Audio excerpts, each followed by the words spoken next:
ওই ইমাম সাহেব বান্ধে ফেলাবেন, একদম তেনান দেওয়ার বান্ধে ফেলাবেন যে বেটা তুই ইমামি করবি, ইমামতি করবি, তোর জামাতে ভোট চাওয়ার জন্য আসবে না। যদি আমরা না পারেন আমাদের নেতা কর্মীরা যারা আছেন তাদেরকে বলবেন, প্রয়োজন আমাকে বলবেন, কাজল ভাইকে বলবেন, আপনার ভাইকে বলবেন, বান্ধা হাত তো বান্ধে পুলিশে দেবেন।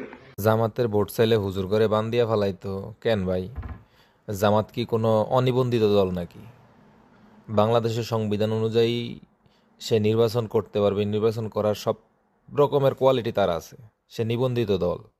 তাইলে তার কর্মী সমর্থকরা ভোট চাইবো, আপনারা বান দিয়া ফেলাইবেন?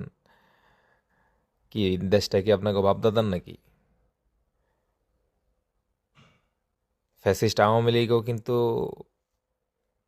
এরকমই করছিল, চিন্তা ভাবনা এরকমই করছিল যে দেশটা, বাংলাদেশটা আমার বাপদাদার, আমি যা কমো তাই। শেষ পর্যন্ত সে দেশেও জায়গা পায় নাই। তা আপনারা এগুলি করেন না।